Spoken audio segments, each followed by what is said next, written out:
Good morning guys, प्यारे बच्चों। आपका इस नए सेशन में स्वागत है। और आई होप, मैं आशा करता हूँ आप लोग सब स्वस्थ होंगे, अच्छे होंगे, अपनी पढ़ाई को बहुत अच्छे प्रकार से कर रहे होंगे। और मैथ में आपको हो रही परेशानी पर जितना भी जो भी कुछ है, आप मुझे कमेंट कीजिए। आपको कहाँ परेशानी होती है, कहाँ पर आपको परेशानी है नहीं होती, आप मुझे बताएंगे। मैं आपकी परेशानी का सॉल्यूशन करूंगा।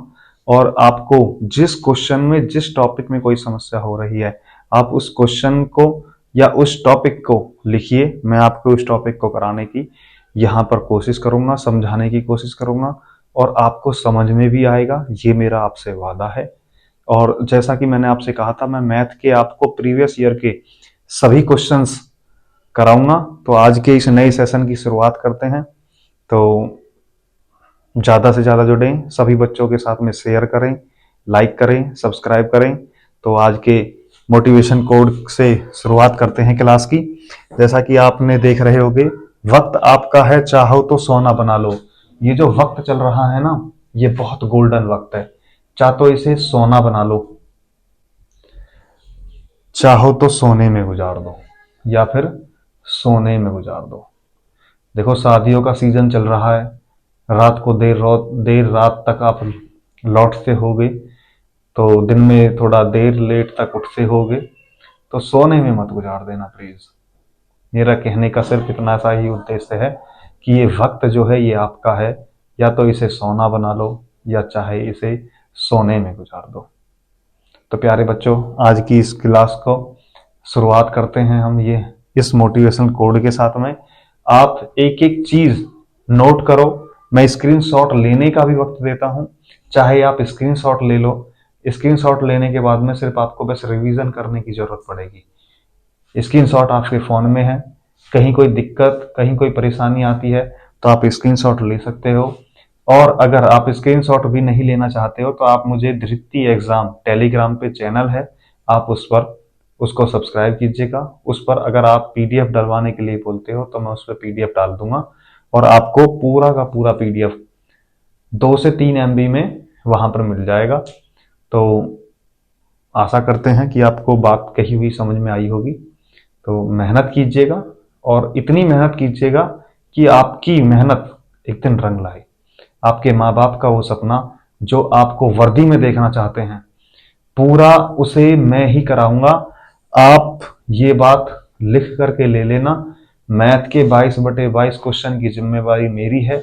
मैं आपको 22/22 क्वेश्चंस के स्क्रीनशॉट अपनी इस क्लास से ही दिखा दूंगा कि देखो, ये क्वेश्चंस मैंने इस दिन कराया था, ये क्वेश्चन मैंने इस दिन कराया था। मैं अपनी हर क्लास के स्क्रीनशॉट अभी से ही लेकर के रख रहा हूं, ताकि मुझे फिर सिर्फ क्वेश्चन ही दिखाने होंगे आपको। मैं ये वादा करता हूं आपको, कंटेंट मेरा इतना मजबूत है, इतना प्रबल दावेदार है। मैं प्रीवियस ईयर के क्वेश्चंस ले रहा हूं, उनके जैसे सिमिलर क्वेश्चंस ले रहा हूं जो उनके जैसे आ सकते हैं। आपकी तैयारी पूरी कंप्लीट यहीं धृति एग्जाम से हो जाएगी, ये मेरा वादा है। तो आइए करते हैं क्लास की शुरुआत।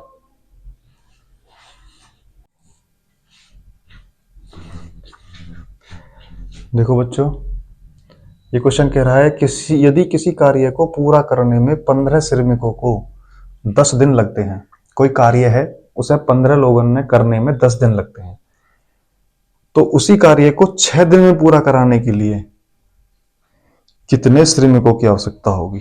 अब हम कोई कार्य कर रहे हैं और हम 2 लोग हैं, हमने उसे 10 दिन में किया। अब हम ये चाह रहे हैं कि ये काम 5 दिन में ही हो जाए। तो क्या कर सकते हैं हम ये कर सकते हैं कि श्रमिकों की संख्या और ज्यादा ली जाए। जब श्रमिकों की संख्या और ज्यादा ली जाए तो कितने श्रमिकों की आवश्यकता होगी, वही ये क्वेश्चन कह रहा है। तो करते हैं, इसका फॉर्मूला है, फॉर्मूला बेस्ड क्वेश्चन है। फॉर्मूला इसका है M1D1 बराबर M2D2। M क्या है, श्रमिकों की संख्या, D क्या है, दिनों की संख्या। तो 15 श्रमिक हैं, 10 दिन में कार्य करते हैं, तो 6 दिनों में कितने आदमियों की आवश्यकता पड़ेगी। 6 इधर भाग में आ जाएगा, 3 दूनी 6, 3 पंजे 15, 2 से कट गया, 2 पंजे 10, 5 25। तो M2 की वैल्यू आ गई 25, टोटल 25 श्रमिकों की संख्या, यानी टोटल 25 लोग लगेंगे। अब तो 15 मजदूर थे, वो 10 दिन में कर रहे थे, लेकिन अगर 6 दिन में हमें ये कार्य कराना है तो हमें 25 मजदूर लगाने पड़ेंगे। तो हमें 25 मजदूर लगाने पड़ेंगे। भाई 15 मजदूर थे, वो 10 दिन में कार्य कर रहे थे, लेकिन हमें अब काम जल्दी कराना है। कुछ शादी ब्याह फंक्शन होगा, घर में कुछ होगा, तो यानी काम जल्दी खत्म करवाना है। जल्दी खत्म करवाने का मतलब क्या होता है कि श्रमिकों की संख्या और बढ़ा दी जाए। जब श्रमिकों की संख्या और बढ़ाई जाए तो कितने बढ़ाई जाए, वो एग्जैक्ट वैल्यू पूछ रहा था, तो हमने एग्जैक्ट वैल्यू, ये इसका फॉर्मूला है, m1 गुना d1 बराबर m2 गुना d2। m क्या है यहाँ श्रमिकों की संख्या, d क्या है यहाँ दिनों की संख्या, और सीधे सीधे मान रखे और आंसर। कोई परेशानी हो तो बताइए, एनी प्रॉब्लम?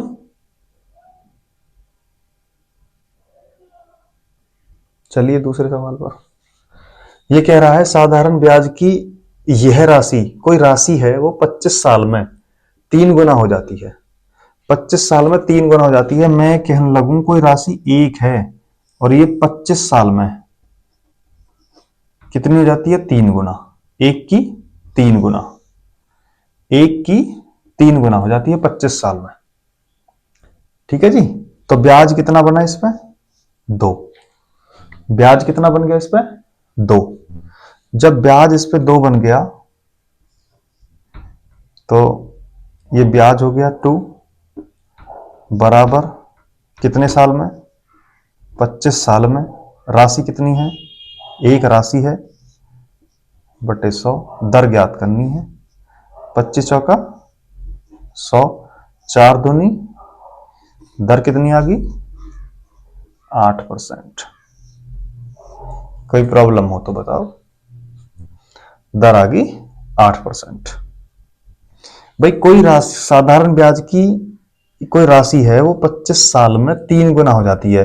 हमने मान ली वो राशि 1 रुपए है और 25 साल में वो 3 रुपया हो गई। एक की 3 गुनी 3 ही तो होती है, एक की 3 गुनी 3 होती है। तो ब्याज कितना मिला इस पे, 2 रुपया मिला, तो 2 हमने ब्याज यहां रख लिया। भाई साधारण ब्याज का सीधा सीधा सिंपल इंटरेस्ट का फॉर्मूला यही तो होता है, सिंपल इंटरेस्ट बराबर P गुना R गुना T अपॉन 100। तो वही हमने लिखा है यहां, और क्या लिखा है, साधारण ब्याज कितना है हमारा 2, राशि हमें पता है 1 है, और दर हमें निकालनी है। ठीक है जी। समय भी हमको मालूम है 25 अपॉन 100, 25 से 100 कट गया 4 बार, 4 से इसमें 2 में गुना हो जाएगी, 4 दूनी 8, तो दर कितनी आएगी, 8%। चलिए मिलते हैं अगले सवाल में।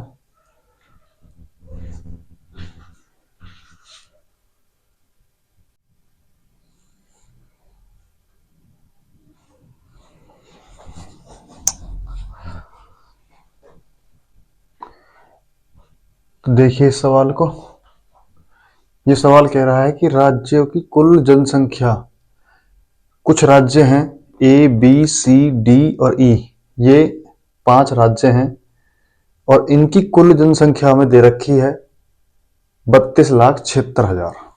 कितनी जनसंख्या दे रखी है, 32,76,000। और 5 राज्य हैं, 5 राज्यों में लिंग दे रखे हैं, साक्षर दे रखे हैं, निरक्षर दे रखे हैं और जनसंख्या दे रखी है। ये इस ग्राफ में हमें इतनी इंफॉर्मेशन हमें इन्होंने दे रखी है। 5 क्या है इसमें मेल है, 3 क्या है इसमें फीमेल है। ये मेलों की संख्या है, ये फीमेलों की संख्या है, यानी ये पुरुष और ये महिलाएं। ठीक है जी। साक्षर इसमें 2 है, इसमें 1 है, इसमें 2 है, इसमें 3 है, इसमें 4 है। कुल जनसंख्या राज्य ए में 25% है, राज्य बी में 20% है, राज्य सी में 8% है, राज्य डी में 12% है और राज्य ई में 35% है। अब वो हमें क्या कह रहा है कि राज्य ए बी डी में पुरुषों की कुल संख्या सभी दिए गए राज्यों की कुल जनसंख्या के कितने प्रतिशत होगी। यानी कि वो ये कह रहा है कि राज्य ए, राज्य बी और राज्य डी, इनमें पुरुषों की जो कुल संख्या है वो सभी दिए गए राज्यों की कुल संख्या के कितने प्रतिशत होगी, कुल संख्या के कितने प्रतिशत होगी।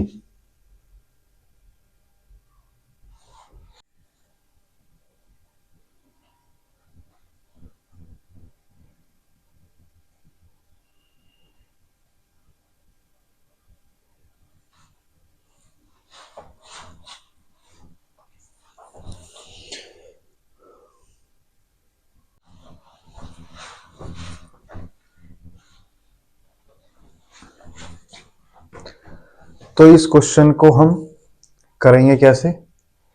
पहले राज्य ए में पुरुषों की जनसंख्या निकालेंगे, राज्य बी में पुरुषों की जनसंख्या निकालेंगे, राज्य डी में पुरुषों की जनसंख्या निकालेंगे और कुल का कितना प्रतिशत है वो निकाल देंगे। तो आइए निकालते हैं। पहले ए में देखते हैं कुल जनसंख्या कितनी है, 32,76,000 गुना 25% है। 25% को हम 1/4 लिख सकते हैं। कोई प्रॉब्लम? किसी को अब प्रॉब्लम हो तो बताइए।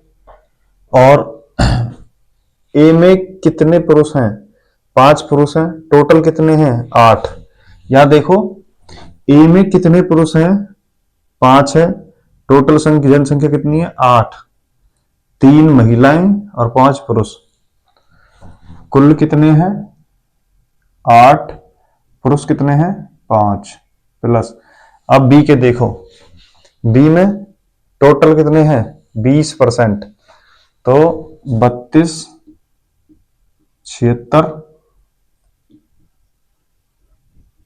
20% को हम 1/5 लिख सकते हैं। कुल कितने हैं? 4 हैं। पुरुष कितने हैं? 3 हैं। प्लस 32, 76।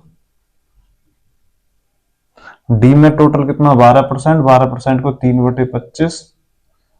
पुरुष कितने हैं? 3 हैं। कितने में सो? 8 में सो। ठीक है जी। अब इनको काट पीट कर लेते हैं। आंसर 3 लाइनों में आंसर आ जाएगा।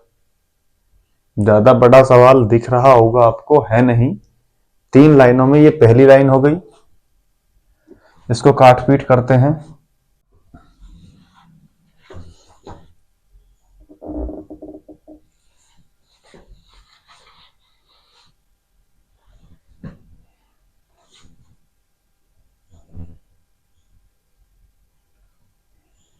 इनकी गुना करते हैं इसमें। 55 25 को 5 का हासिल लगे 2, 5 7 35 और 2 37, 5 दिया 15 और 3 18 को 8 का हासिल लगे 1, 5 दूनी 10 1 का 11, 5 एकम 5, 3 0 0 0, 3 8 24 को 4 का हासिल लगे 2, 3 3 9 11 1 3 18 9 1 4, 9 0 0, 9 8 72 को 2 का हासिल लगे 7, 27 7 34 को 4 का हासिल लगे 3, 54 7।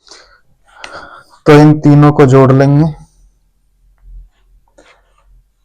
इन तीनों को जोड़ लेंगे। 5 9 8 और 8 16 6 का हासिल लगे 1, 7 8 9 1 10 0 हासिल लगे 1, 13 1 14 1 15 5 का हासिल लगे 1, 5 4 9 1 10 1 का 11। ये जोड़ करके आ गया है। ठीक है जी। तो हमसे परसेंटेज पूछी है, तो इतने की परसेंटेज कितने में से?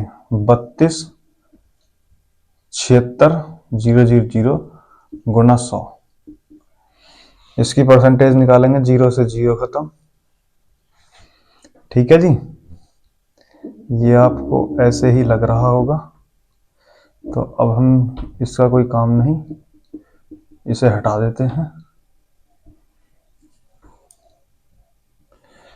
ठीक है। और इसमें इसका भाग दे देंगे। भाग देकर ही आएगा 35.1%। यही हमारा आंसर होगा। एक बार दोबारा से मैं इसे रिकॉल करा देता हूं आपको। राज्यों की कुल जनसंख्या 32,76,000 है। राज्य दिए हुए हैं, 5 राज्य हमको दिए हुए हैं। उनमें महिलाएं और पुरुष की जनसंख्या दी हुई है, साक्षर की जनसंख्या दी हुई है, निरक्षर की जनसंख्या दी हुई है और जनसंख्या प्रतिशत दिया हुआ है। हमसे पूछा है ए बी डी में पुरुषों की कुल संख्या सभी दिए गए राज्यों की कुल जनसंख्या के कितने प्रतिशत होगी। ठीक है जी। तो हमने ये राज्य ए की निकाल ली, ये बी की निकाल ली या सी की निकाल ली। तीनों को जोड़ करके यहां रख दिया। कुल से परसेंटेज, कुल से कंपेयर करा करके और इनकी परसेंटेज हमने निकाल ली। तो ये हमारा ग्राफ का सवाल था।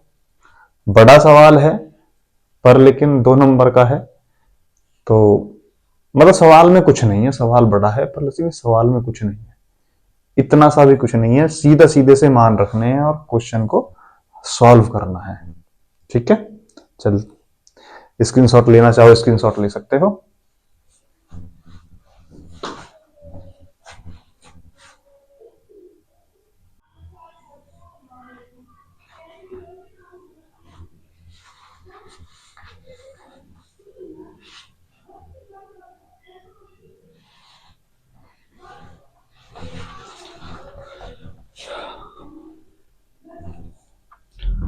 देखिए बच्चों इस सवाल को, ये कह रहा है एक बर्तन में दूध और पानी का अनुपात 3:4 का है। यानी कि एक कोई बर्तन है उसमें 3:4 के अनुपात में दूध और पानी का, दूध, ये दूध का हो गया और ये पानी का अनुपात हो गया। ठीक है जी, यदि हम इसमें 10 लीटर दूध और 10 लीटर पानी मिलाते हैं तो अनुपात 4:5 हो जाता है। प्रारंभ में कुल मिश्रण, प्रारंभ में कुल मिश्रण कितना हो, 3 और 4 कितना हो, 7। प्रारंभ में कितना है, 7। कुल मिश्रण की कितनी मात्रा मौजूद थी, प्रारंभ में कुल मिश्रण की कुल मात्रा कितनी थी। अगर मान लो इसे हम 3x बटे 4x, 10 दूध मिलाया जा रहा है, 10 दूध मिला दो और 10 ही पानी मिलाया जा रहा है, तो 10 पानी मिला दो। वो कह रहा है यदि हम इसमें 10 लीटर दूध और 10 लीटर पानी मिला दें तो अनुपात 4:5 हो जाता है, तो अनुपात 4:5 हो जाता है। दोनों की क्रॉस मल्टीप्लाई कर दो, दोनों की क्रॉस मल्टीप्लाई कर दो, 5 दिया 15x प्लस के 50 बराबर 4 चौक 16x प्लस के 40। 16x इधर आ जाएगा 15x में तो माइनस के 1x, 50 उधर चला जाएगा तो माइनस के 10x, माइनस से माइनस कटेगा, x की वैल्यू कितनी आ गई 10। तो शुरुआत में कुल मात्रा पूछी थी, तो ये 3 और ये 4, अगर ये 3x माने हैं हमने तो 3 में 10 की गुणा कर दोगे यहां, तो ये हो गया 30 और ये हो गया 40, और ये दोनों की कुल मात्रा पूछी है हमसे। 30 और 40 कितने हो गए, 70 लीटर, ऑप्शन बी। ओके जी, कोई दिक्कत कोई परेशानी हो तो बताइए। एक बर्तन है उसमें दूध और पानी का अनुपात 3:4 के रेशो से था, 3 और 4 अनुपात का रेशो ले लिया, 10 लीटर दूध और 10 लीटर पानी इसमें मिला दिया, तो इसको हमने x मान के 3x बटे 4x, 10 लीटर दूध मिला दिया 10 लीटर पानी मिला दिया, अनुपात 4:5 हो जाता है, बराबर 4/5 अनुपात को लिख लिया। दोनों की क्रॉस मल्टीप्लाई करा दी, दोनों की क्रॉस मल्टीप्लाई कराने के बाद में 5 की गुना 3x प्लस 10 में तो ये 15x प्लस 50 हो गया, ये 4 की गुना 4x में प्लस 10 में तो ये 16x प्लस 40 हो गया, x का मान आ गया 10, x का मान वहां रख दिया, कुल मात्रा आ गई।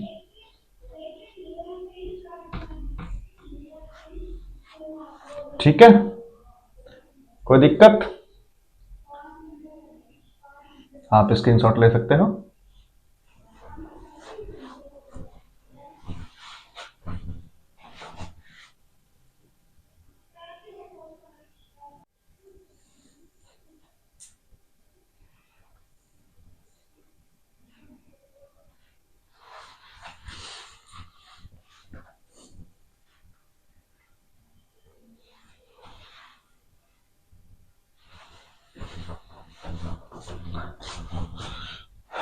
आइए करते हैं इस सवाल को। ये कह रहा है 10% की छूट देने के बाद 8% का लाभ प्राप्त करने के लिए क्रिया मूल्य से अंकित मूल्य की कितने प्रतिशत वृद्धि होनी चाहिए। यानी कि हम किसी वस्तु पर 10% की छूट देने के बाद, 10% की छूट देने के बाद 8% का लाभ प्राप्त करने के लिए हमने छूट दे दी, और छूट देने के बाद फिर भी हमें उस पर 8% का लाभ प्राप्त करना है, तो उसके लिए हमें क्रिया मूल्य से अंकित मूल्य की कितने प्रतिशत वृद्धि होनी चाहिए। समझ रहे हो, यानी कि हम कोई वस्तु है उस पर 10% की छूट देने के बाद 8% का लाभ प्राप्त करने के लिए क्रय मूल्य से अंकित मूल्य की कितने प्रतिशत वृद्धि होनी चाहिए।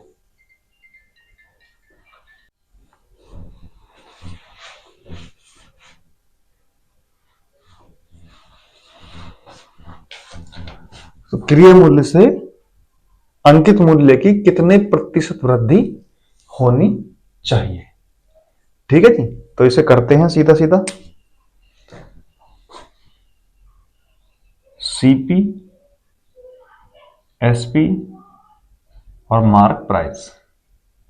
ओके, अब ये कह रहा है 10% की छूट देने के बाद, छूट किस पर दी जाती है भाई? आप मार्केट में जाते हो तो छूट किस पर दी जाती है? मार्केट पे आपने देखा होगा 70% of, 50% of, 40% of, 25% of, 90% of. तो वो किस पे होता है? जो उस पर मार्क प्राइस होता है, जो उसका अंकित मूल्य होता है। तो छूट दे रहा है वो 10% की। 10% को हम 1/10 लिख सकते हैं, यानी 10 की चीज को वो 9 में बेचने के लिए बोल रहा है, और वो कह रहा है साथ में 8% का लाभ प्राप्त करने के लिए। तो 8% का हम 8% की फ्रैक्शन कैसे निकालेंगे कि 4% 1/25, 4 दूनी 8, तो 2/25, ये 8% हो गया।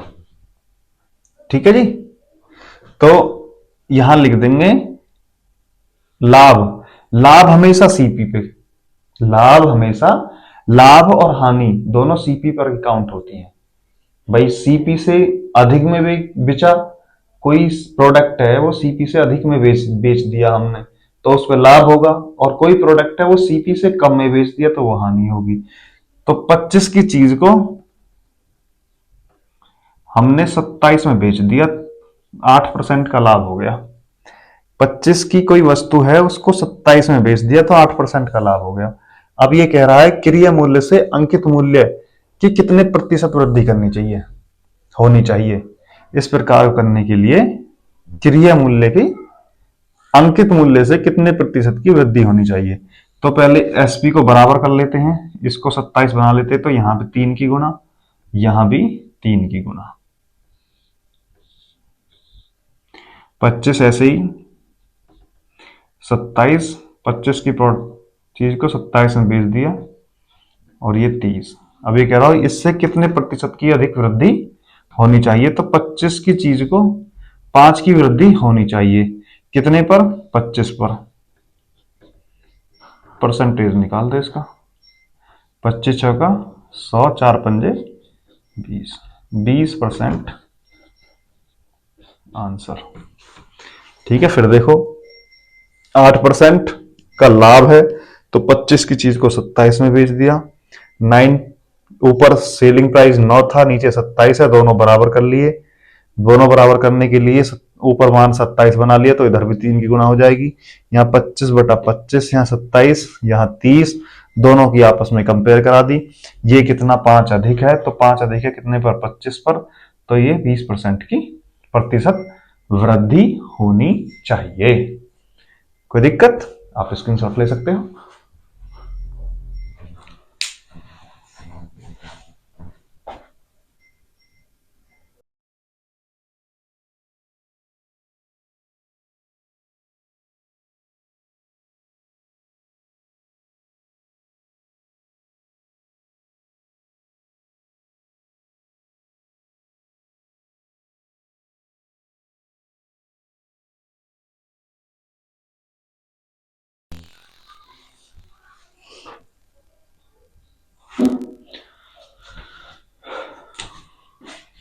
देखिए बच्चों, इस सवाल को ये कह रहा है एक रेलगाड़ी 23.6 किलोमीटर प्रति घंटे की चाल से एक प्लेटफॉर्म को 30 सेकंड में पार करती है।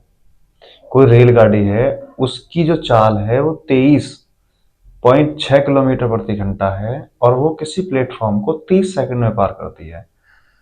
उसके बाद यह गाड़ी 12.4 किलोमीटर प्रति घंटे की चाल से विपरीत दिशा से, अगर हम ऐसे जा रहे हैं तो हमारे सामने से कोई आ रहा है, उसकी चाल के लिए बता रहा है। रेल ऐसे जा रही है, रेल मान के चलो उत्तर से जा रही है दक्षिण की तरफ, और आदमी दक्षिण से उत्तर की तरफ आ रहा है।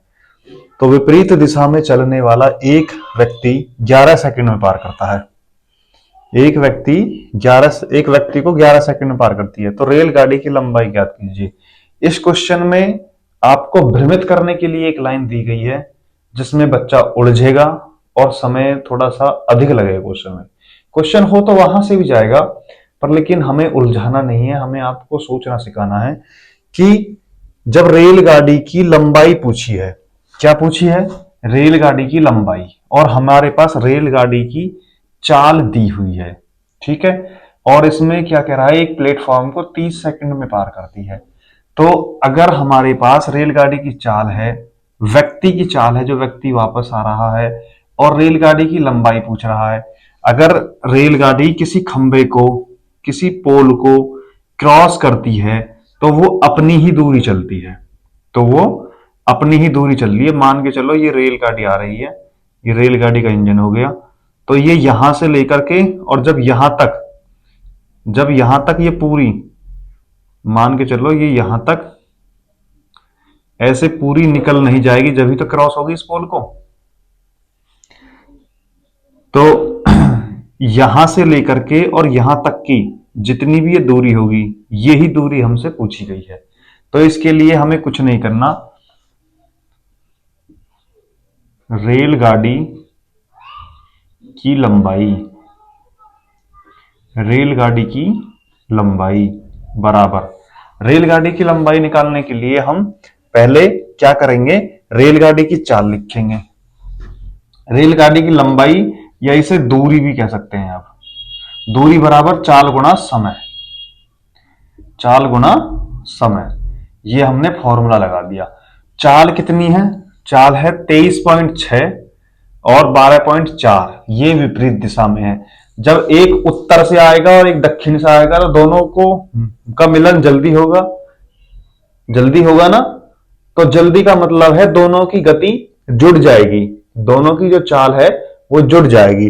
तो हम 23 में अगर 12.4 जोड़ेंगे तो ये कितना हो जाएगा? 6 4 10 की 0, हासिल लगा 1 2 3 5 1 6 2 1 3, ये 36 किलोमीटर प्रति घंटा हो जाएगा। तो दूरी बराबर 36 किलोमीटर प्रति घंटा। हम यहां देख रहे हैं आंसर हमें मीटर में दिए हुए हैं, ठीक है जी, मीटर में दिए हुए हैं। तो किलोमीटर प्रति घंटा को हम यहीं पर मीटर प्रति सेकंड बना लेंगे। मीटर प्रति सेकंड छोटा ऊपर और बड़ा नीचे। कितने समय में पार कर रहा है? वो 11 सेकंड में पार कर रहा है। तो 11 की गुणा हो गया उत्तर, एक लाइन का आंसर था। 18 दूनी 36, 5 दूनी 10, 10 में 11 गुना करोगे 110 meter. Okay, 110 meter, option number second. कोई दिक्कत, कोई परेशानी हुई हो इस क्वेश्चन में तो बताइए। हमें जो ये दी गई थी प्लेटफॉर्म को 30 सेकंड में पार करनी है, इसमें हमें नहीं उलझना। हमें रेलगाड़ी की लंबाई पूछी है, रेलगाड़ी के लिए पर्याप्त हमारे पास में सभी चीजें उपलब्ध थी और हमने एक लाइन में ही क्वेश्चन का आंसर ला दिया। कोई और परेशानी हो तो बताओ, नहीं तो स्क्रीनशॉट ले सकते हो आप चाहे तो।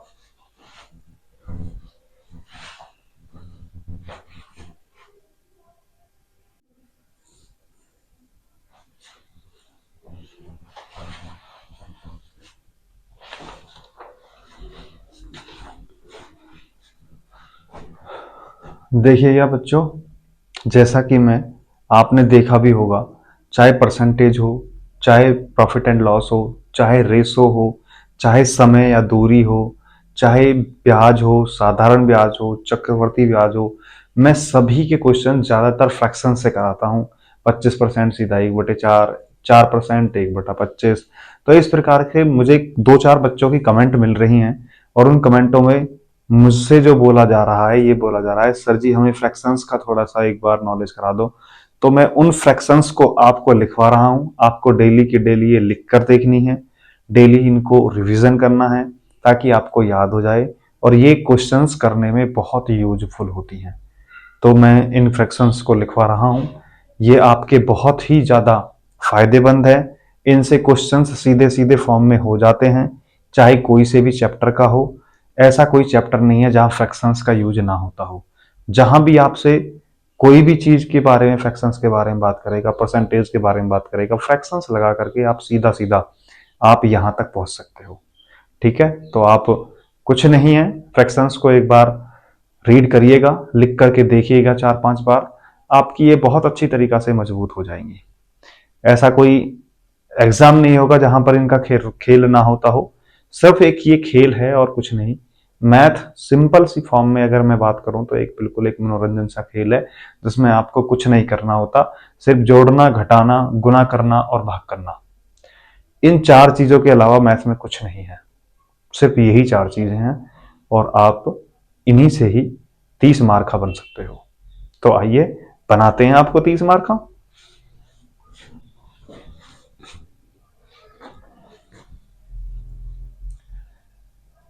1/2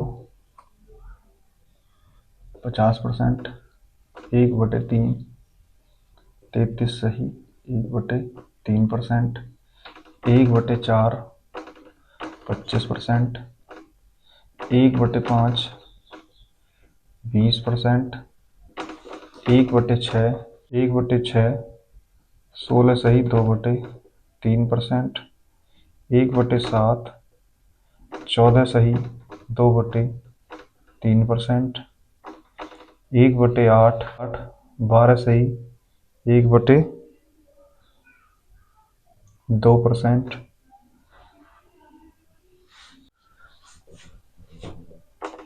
1/9 11 सही, 1/9%, 1/10 10%,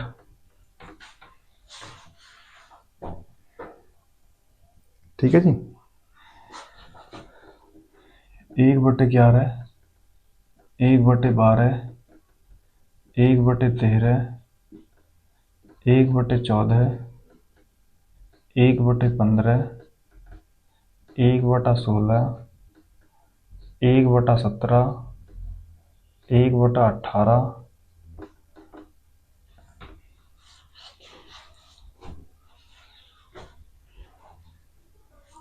9 सही, 1/11 8 सही, 1/3 7 सही, 9/13 7 सही, 1/7 6 सही, 2/3 6 सही, 1/4 5 सही, 15/17 1/18 5 सही, 5/9 1/19 1/20 1/19 5 सही, 5/19 और ये 5%। ठीक है जी, ये कुछ फ्रैक्शंस हैं जो आपको सीधे सीधे तोड़नी मरोड़नी आनी चाहिए। तोड़नी मरोड़नी का मतलब जानते हो कैसे? अब मैं ये कहने लगूं ये 1/4 है, मैं 1/4 का ही कह रहा हूं, 1/4। ठीक है जी, अगर 1/4 कितनी है? 25% है, 25%। और अगर 4% को मैं पूछने लगूं 4% कितना होगा, तो 4% होगी आपकी 1/25। 4% आपकी कितनी होगी? 1/25। 4% 1/25 है, 4% 1/25 है। अब इसके जितने भी फैक्टर्स होंगे, जितने भी इसके गुणज होंगे, वो सारे के सारे इससे हो जाएंगे। जैसे कि इसके गुणज जो हैं 16 मान लो, तो 16 इसका कितना है? 4 गुना, तो इसमें 4 की गुणा हो जाएगी, तो 4/25। 20 मान लो, 20 कितना है? 20%, इसका 5 गुना, तो 5/25। 5 से ही काट दो तो 1/5, 1/5, 1/5 यह भी है 20%। इसी प्रकार से इसी प्रकार से मैं 5% को बोल लूंगा तो 5% कितना होगा, 1/20। 5% 1/20 तो 10% कितना होगा, 5 दूनी 10, तो 2/20। 2 से ही कट जाएगा 1/10। अब 10% से ले लो, मैं कहने लगू 20% का मान निकालना। तो 10% का कितना है, 1/10। 10 दूनी 20, 2 की गुना कर दो, 2 पंजे 10, तो 1/5। मैं कहने लगू 30% का, तो 30%, 10% कितना है, 1/10। और ये 10 का कितने गुना है, 3 गुना, तो 3 × 10। इसी प्रकार 60 का ले लो, जैसे कि 10% कितना है, 1/10, 10 छक्के, तो ये 6 गुना हो गया, 2 × 6, 2 पंजे, तो ये होगा 3/5। मतलब आप इन फ्रैक्शंस को सीधा सीधा किसी का भी मान निकाल सकते हो। ठीक है, मान लो 64% है, 64% है, 4 का कितने गुना हो गया, 16 गुना हो गया। 4 कितने परसेंट होता है, 1/25 गुणा 16, तो 16/25, ये 64% की वैल्यू आ गई। आपको कुछ भी दी गई हो, मान लो 100% है, 100 का तो सीधा सीधा सा है, एक ही आ जाएगा। ठीक है, 100 का तो इतना कोई मैटर है नहीं।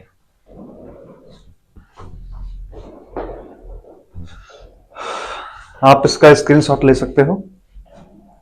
फिर उसके बाद में मैं थोड़े से कुछ फ्रैक्शंस और हैं जो आपको लिखाना चाहता हूं।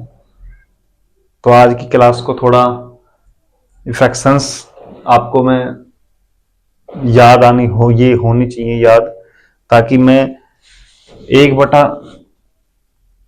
1/6 है, मैं इसको सीधा सीधा 16 सही 2/3 करके क्वेश्चन हल करता हूं, तो बहुत से बच्चों को अभी भी ये डाउट होता है कि ये कैसे हो गया। तो ये फ्रैक्शंस आपको याद रखनी है सभी, जिनसे मैं आपको क्वेश्चंस कराता हूं। और ये की है, एक हिसाब से देखा जाए तो ये मैथ की है, कहीं भी मास्टर की है, कहीं भी लग जाती है, क्वेश्चन को खोल देती है। क्वेश्चन को खोलना ही आना चाहिए।